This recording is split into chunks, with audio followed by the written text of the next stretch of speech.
What is a sleep study and why would you need one? Sleep studies they're expensive, they're time consuming, and sometimes they are necessary, and sometimes they are a waste of your time.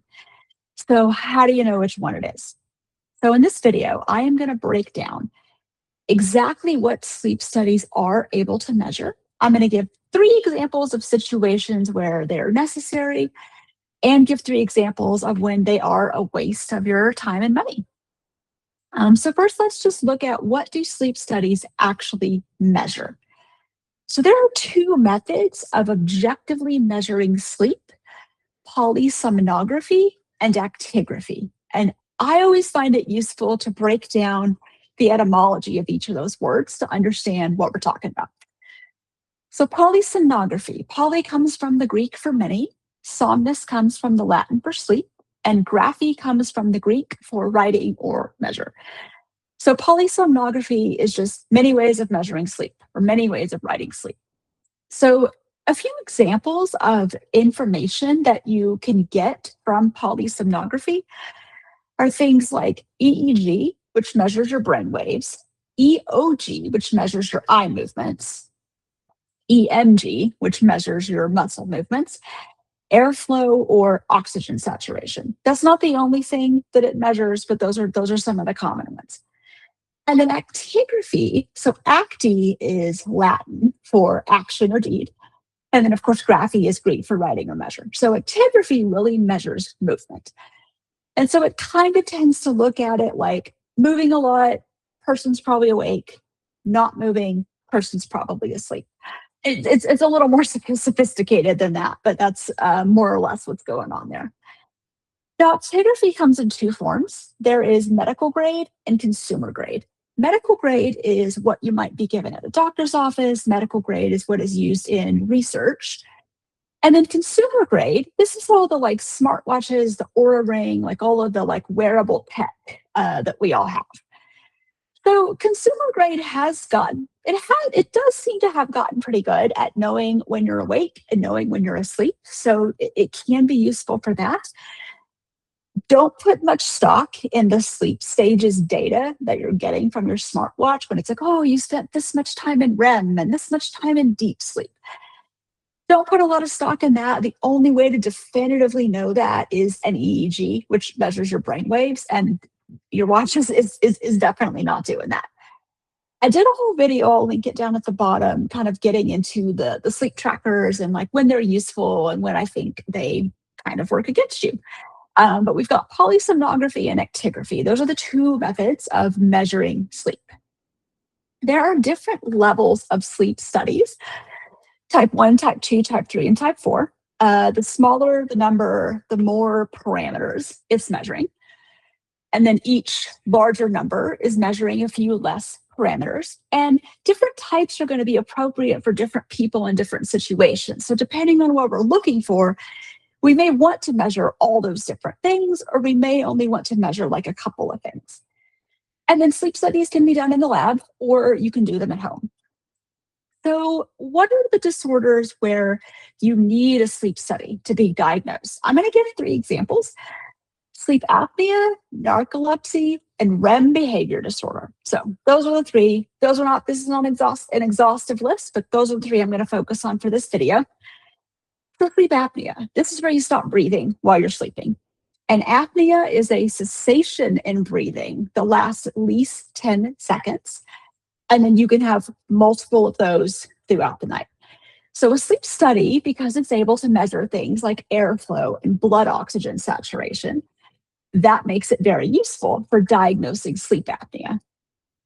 So I want to kind of walk you through, how do I know if I might have sleep apnea? What are some of the things to look for? And I'm actually going to walk you through the same process that I use for screening all of my clients for sleep apnea. So the first thing that I do is I give everybody, there's something called the Epworth Sleepiness Scale. It's very easy to find online. It's free. It's 8 questions. You can find a PDF of it very easy. Just type in Epworth Sleepiness Scale. And this is where you rate the likelihood of dozing off in a few different situations, like sitting in a movie theater, sitting in the car, stuff like that. And then you score it And if it's greater than 10, then we label that excessive daytime sleepiness.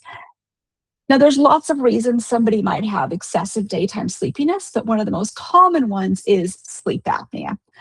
Most sleep apnea is obstructive, meaning that you are trying to breathe, but your airway is blocked. So when you fall asleep, everything relaxes, including your airway. So if your airway is too relaxed, you're not able to breathe. So then your brain wakes you up because your brain is really good at keeping you alive. Your brain wakes you up, you start breathing again, everything's okay, you fall back asleep, everything relaxes, including your airway, you wake up, on and on and on and on throughout the night. Now, I do want to say that you can have a normal Epworth and still have sleep apnea. So this isn't diagnostic, it's a screener tool. Greater than 10, definitely that warrants further exploration.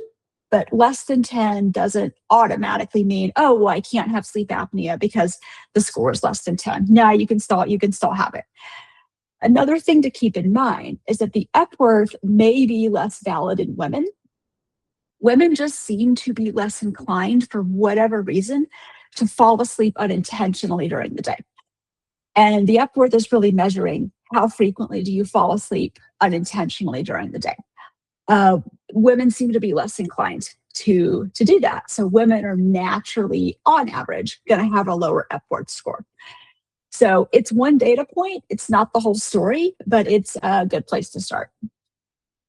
The next thing I'm going to walk you guys through, there's a screener tool for sleep apnea. And this is the screener tool that I used initially when I was getting started doing this work.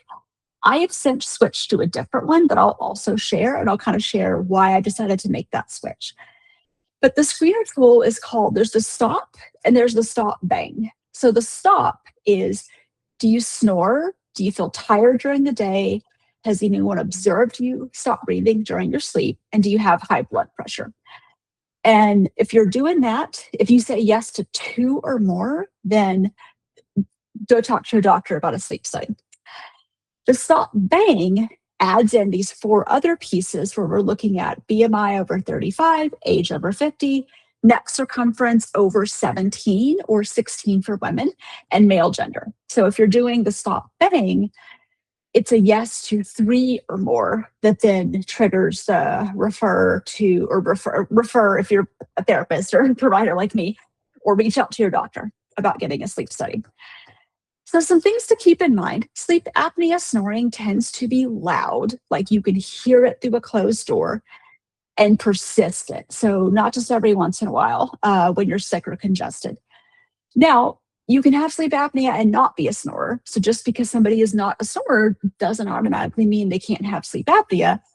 But if you or someone in your life is snoring so loud that it is like reverberating around the house, or maybe the bed partner has had to get up and go sleep somewhere else, that warrants a conversation with your doctor. You also want to look for sleepiness rather than tiredness. I know the acronym says tired. I think they maybe just needed it to fit the acronym. We're typically looking for more sleepiness. So sleepy is a high likelihood that you're going to fall asleep. People with sleep apnea tend to be very sleepy during the day because their sleep is so disrupted at night. They're not stringing together any decent amount of sleep. So therefore, they are falling asleep during the day. Now, that said, sleep apnea presents a little differently in women. And so women may not be as sleepy. But for the most part, we're looking for sleepiness. The blood pressure question is a yes, regardless. So even if it's well managed with medication, that's still a yes. And then the last part, it would technically be more accurate to say male sex rather than male gender. But I think they maybe just needed it to fit the acronym. So that's the stop bang. Now, my frustration with the stop bang is that there is this misconception that sleep apnea is, for lack of a better way to say it, an old fat guy disease. So consequently, now it is more prevalent in older people, bigger people, and men. But that blind spot means that we miss it in women, young people, and thin people. And you can be a young, thin female and have sleep apnea. It's not always related to weight. It's not 100% tied to sex. It's you can be a little different from like the stereotype and still have it. So I really like to use, so this is from, and I'll give credit, this is from a book called Treatment Plans for, and Interventions for Insomnia. It's by Colleen Carney and Rachel Manber. So they have these like kind of three clusters. So the first cluster is you're looking for loud snoring, gasping or choking during the night, stopping breathing during the night, or unrefreshing sleep even after sleeping like a reasonable amount of hours. The next cluster is morning headaches, urinating more than twice a night, waking up with dry mouth, hypertension or high blood pressure, and BMI over 30. And then the last cluster is that Epworth sleepiness scale. So if you have one in this first box, the snoring, gasping, stopping breathing, two or more in the first box, go talk to your doctor about getting a sleep study. If you have one in the first box and one in the second box, go talk to your doctor about getting a sleep study. Or if you have one in the first box plus excessive daytime sleepiness, so you take that little quiz and you score over a 10. I've started using this one because I think it kind of steers away from the blind spot about, oh, it can't happen in women or young people or thin people. And it also takes into account headaches, urinating more than twice a night, and dry mouth. Those are other ways we can start looking for sleep apnea.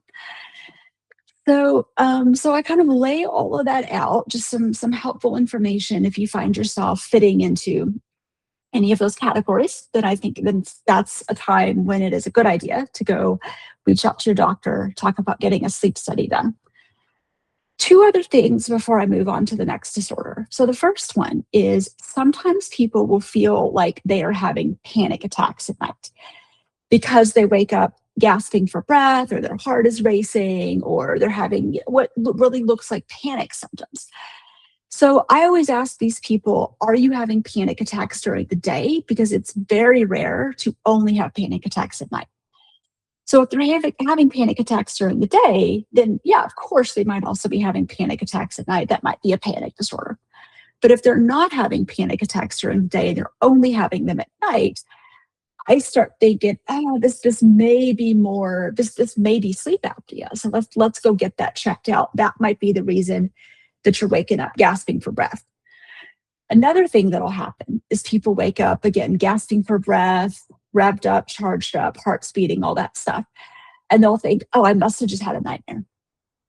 I must have just had a nightmare, and that's why I woke up feeling like this. Nightmares are, people remember nightmares. So if you have absolutely no recollection of a dream, like no recollection of a dream, it might not be a nightmare. It might be sleep apnea. So that's kind of everything that I wanted to say around sleep apnea, but it's super common. And I think there's a lot of people out there. I think there's a lot of untreated sleep apnea out there. So second disorder that I want to talk about is narcolepsy. So kind of breaking down what this word means. Narco is from the Greek for numbness, deadness, or profound sleep or stupor. The word narcotic also comes from the same root. And then lepsy, also from the Greek, for attack or fit or seizure. So it's kind of like an attack of numbness, an attack of sleep is kind of how you can think about narcolepsy. There's more to it than that. Narcolepsy really disrupts the boundary between wake and sleep, resulting in sleep is spilling over into wake, wake is spilling over into sleep. So people will be falling asleep, having a very hard time staying awake during the day, but they also often have a hard time sleeping at night. People with narcolepsy don't actually tend to sleep well. Their sleep tends to be fragmented, very difficult to maintain. There are two types of narcolepsy, type 1 and type 2. Type 1 has a specific symptom, a unique symptom called cataplexy. So again, this also comes to us from the Greek. So cata is from the Greek for down, plexi is from the Greek for strike. So it's like strike down. This is a sudden loss of voluntary muscle control. Usually this is happening in response to a strong emotion, like If you start laughing really hard, if you get really surprised, if you get super angry, the episodes tend to be short. Usually consciousness is maintained. People don't always they might kind of stumble or they might slur their speech. They might seem kind of drunk for a second and then it passes. So that's in type 1. Type 2 narcolepsy does not have that symptom. But other than that, there's some symptoms that show up in both. So for both, we're also looking for that excessive daytime sleepiness. So back to the Epworth, usually somebody with narcolepsy is going to be scoring over a 10. And then there's some other things that show up with narcolepsy. So one is sleep paralysis. So we talked about how narcolepsy is like this blending of states of wake and states of sleep. Like there's just not as clear of boundaries between waking and sleeping. So with sleep paralysis, it's like you're awake, but you're kind of still asleep. When we're in REM sleep, which is a particular stage of sleep, that's where most of our dreaming happens. When we're in REM, our body is supposed to be paralyzed. That's by design to keep us from acting out our dreams. But when we're awake, but still kind of in, you have this thing where they're awake, they're conscious, they look around and see that they're in their bedroom, but they can't move because their body's still kind of in REM. And it's really terrifying, like to be awake and not able to move. But that's what's happening is like, it's kind of like part of you still in REM sleep and still has that paralysis that goes with REM sleep. But you're also awake and you're conscious and you are aware of the fact that you can't move. So sleep paralysis shows up a lot with narcolepsy.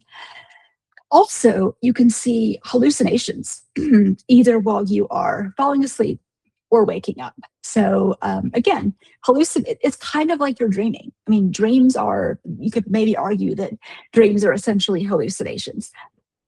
So while you're falling asleep or while you're waking up, people will see stuff in the room. They'll think they feel a presence. They'll think they see a figure. Again, terrifying. You think a strange person is in your room. And what's going on, again, is that like the boundary between sleep and wake has gotten blurred. And then finally, frequent nightmares. Nightmares are a common symptom of narcolepsy. So a sleep study is very helpful. A sleep study, first of all, can rule in or rule out sleep apnea. A lot of the time, they're going to want to rule that in or out as a cause of the sleepiness. And then the sleep study for narcolepsy is pretty involved. I won't go into all the detail in this video because it's going to make this video super long, but I'm thinking about doing another video where I kind of talk about what to expect. The sleep study for narcolepsy is a lot more involved than the sleep study for sleep apnea. But they're going to want to rule that in or out. And then narcolepsy is diagnosed in part by how quickly you go into REM sleep after you first fall asleep. The typical is 90 minutes. Somebody with narcolepsy is going to have their first REM cycle way, way earlier. So a sleep study using like the EEG to measure your brain waves and the EOG that measures your eye movements, that's how they know you're in REM. So that's like definitive data that you're in REM sleep. So a sleep study is very useful for that. And then finally, there's something called REM behavior disorder. This is another case when a sleep study is useful, necessary. This is typically going to show up in older men. The age of onset is usually about age 60, and I'm not sure why this is. I'm sure somebody knows why this is. It's way, way, way more prevalent in males. So when we're in REM, kind of like I said earlier, we are supposed to be paralyzed. This mechanism is supposed to kick in that paralyzes us. And this is by design. This is how it's supposed to work to keep us from acting out our dreams. So in somebody with REM behavior disorder, that mechanism is failing and they act out their dreams. So they will punch and kick or yell. It can get violent and scary. Most of these episodes are happening in the second half of the night, which is when we're getting more of our REM sleep versus things like sleepwalking and sleep terrors. Those you tend to see more in the first half of the night because those are happening in deep sleep and we get more of our deep sleep in the first half of the night. So again, a sleep study is useful because they're going to use the EEG, the brain waves, and the EOG, the eye movement, to say, yes, this person is in REM. We can confirm they're in REM. And then the EMG measures your movement. And so sleep apnea, narcolepsy, REM behavior disorder, three situations where getting a sleep study is necessary to know what's going on. And I hope it's helpful that I kind of walked through what are some of the signs and symptoms to watch out for. So now I want to talk about when is a sleep study not helpful, because there are situations where it's a waste of your time and money. And these situations are insomnia, circadian rhythm disorders, and nightmares. So nightmares that are not related to like narcolepsy, but we'll get into that when we get into the nightmare section. So what is insomnia? Insomnia is defined as difficulty falling asleep or staying asleep. Could be either or it could be both. And we tend to define difficulty in the sleep world as 30 minutes or longer. So it takes more than 30 minutes to fall asleep. This person spends more than 30 minutes awake over the course of the night. To diagnose insomnia, we're also looking for this problem to be happening at least 3 nights a week for at least 3 months. And then the rest of it is that the sleep problem is either just stressing the person out. They're so distressed about it. They're so worried about it. And or they feel impaired during the day. They feel like they're just not functioning at their best because of the sleep problem. That's insomnia. So you diagnose insomnia really by asking those questions, kind of walking through and asking all those questions, and then having somebody keep a sleep diary for a couple of weeks. You don't need a sleep study to tell you that you sleep crappy. You already know that. You already know that you take a long time to fall asleep. You already know that you wake up a bunch during the night. The sleep studies can tell you, oh, yeah, you do sleep like crap, but it's not going to tell you why, if the why is insomnia. Because insomnia is not related to your breathing or your muscle movement or your eye movement. So, really, all a sleep study is going to tell you is that you don't have sleep apnea. We can rule that out as a cause, but it's not going to tell you why you have insomnia. When somebody with only insomnia gets a sleep study, a few different things happen. One is that you just get confirmation that you can't sleep, but no useful, actionable, no other explanation other than, well, you don't have sleep apnea.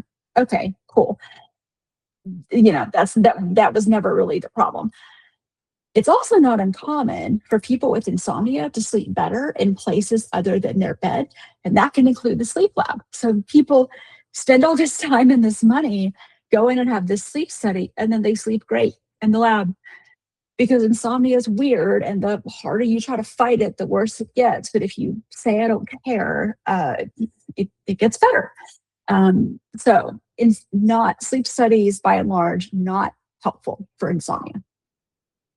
Something to keep in mind, it is possible to have both insomnia and sleep apnea. In fact, it's common enough that we've given it its own acronym, COMISA, which means comorbid insomnia and sleep apnea. Sometimes people get diagnosed with sleep apnea and they expect the sleep problem to disappear once they get a CPAP. This is not going to happen if you also have insomnia. So a CPAP, CPAP stands for continuous positive airway pressure. It's the standard treatment for sleep apnea. CPAP is a breathing treatment, not a sleep treatment. CPAP keeps your airway open. That's what it does. That's its job, keeps your airway open. You don't have insomnia because your airway, like opening your airway is important, but it's not going to fix the insomnia. So if somebody has both disorders, they really both need to be treated. So I'm going to link a video. I did a video kind of distinguishing sleep apnea and insomnia. I will link that down below. Circadian rhythm disorders. So this is another case where a sleep study is not going to be very helpful.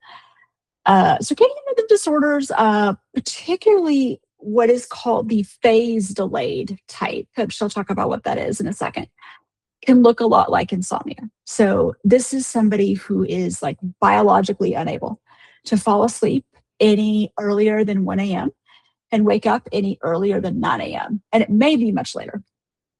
The difference is that if a phase delayed person can just sleep on their preferred schedule, the sleep problem goes away. Whereas somebody with insomnia, they're still going to sleep poorly even if you change the schedule. Like it's not just the timing. And it's also possible to have both the circadian delay and insomnia. Sleep disorders can kind of stack up. For the most part, they're not mutually exclusive diagnoses. It's not uncommon for people to have more than one. So you can have a circadian phase delay and then insomnia develops on top of that. So let me talk a little bit about circadian rhythm disorders. This is another case where sleep study is not going to help you much. Your circadian rhythm is a roughly 24-hour biological rhythm. Some of your body processes follow a circadian rhythm, meaning they take approximately 24 hours to do a whole full cycle of the rhythm and come back around to where we started. Your sleep-wake cycle is on a circadian rhythm. And your circadian rhythm influences the timing of when you fall asleep and when you wake up. I did a whole video just talking about the circadian rhythm and circadian rhythm disorders. I will also link that below if you'd like more information on that. So it's a circadian rhythm disorder when the primary issue is timing. So a circadian rhythm disorder, you are able to sleep, just not at times that work for your life. And polysomnography and actigraphy, kind of the two things that tend to show up in sleep studies, like we talked about earlier, those do not measure anything related to the circadian rhythm. So if we were going to objectively measure your circadian rhythm, the two pieces of data that we would need are something called your dim light melatonin onset and something called your temperature minimum. Your dim light melatonin onset is the particular time in the evening where your brain starts to produce more melatonin. You tend to fall asleep like a couple of hours after whatever time your dim light melatonin onset starts. That influences the time you fall asleep. Your temperature minimum is when your body temperature hits its lowest point in a 24-hour period. That has an influence on the time you wake up. So I'll tell you the way this is done in research, but as soon as I'm done describing this, you will very quickly see why you're probably not going to want to do this, and we just do the next best thing, which is tracking it with a sleep log. So dim light melatonin onset in research, they measure that by collecting multiple either saliva samples or blood samples every 30 to 60 minutes over a 4 to 6 hour window in the evening under very low light conditions, like typically 10 lux or less. Temperature minimum is usually a rectal or gastrointestinal probe, and the data is recorded at very high frequencies, like every 30 to 60 seconds. No sleep lab is doing that. No sleep study is going to be doing that. And also, that's not really how we do it in practice. That is how we do it in research. But the way that I would diagnose it and the way and most of us would diagnose it is just to, again, ask questions. And you can kind of start to see this pattern and then have somebody track their sleep over a couple of weeks because you'll see it. You'll see the timing of when they tend to fall asleep and when they tend to wake up. So brain waves, airflow, all the stuff that sleep studies measure isn't really going to tell you anything about a circadian rhythm disorder. Now, this is a situation where your smartwatch can be helpful for tracking what time you tend to fall asleep and what time you tend to wake up. And then finally, nightmares. So a nightmare is a disturbing and well-remembered dream that wakes you up. So a nightmare, I mean, by definition, it's of course disturbing. Usually it's involving a threat to your safety, your security, your bodily integrity, something like that. And it's well remembered. So we remember nightmares. Maybe you don't remember every single explicit detail, but we remember them well enough that we can describe it to another person. And nightmares tend to wake you up. So that's kind of the definition of a nightmare. I did a whole video about how nightmares become chronic, which I'll also link down in the bottom in the description if you're interested in that. So sometimes nightmares start after a traumatic experience, but that's not 100% of the time. They can be a medication side effect. They can be a symptom of narcolepsy. They can show up in untreated sleep apnea. So I know I talked about how if you don't recall having a dream, but you're waking up gasping for breath, it's probably sleep apnea. You could also be having a true blue nightmare and you still also have sleep apnea. So that's not a clean, like, oh, if it's this, it can't be that. And sometimes people just have nightmares for no discernible reason. So a sleep study is not going to tell you why you're having nightmares, other than diagnosing sleep apnea. Sometimes people treat the sleep apnea, the nightmares go away. Or diagnosing narcolepsy, if the nightmares are related to narcolepsy. But there's other signs of those disorders. Like, don't go get a sleep study just because you're having nightmares. So I really get into in that other video, like, what are causes of nightmares, and then how do they keep going? So they're really more just like this habit that gets formed in the brain. So, in conclusion, I hope this video was helpful. I just really want people to get the right help and the help that they need, which is sometimes a sleep study, but not always a sleep study. So if you found this useful, please subscribe to the channel. I put out a video about every other week. My channel is all about sleep. And thanks for watching. Bye.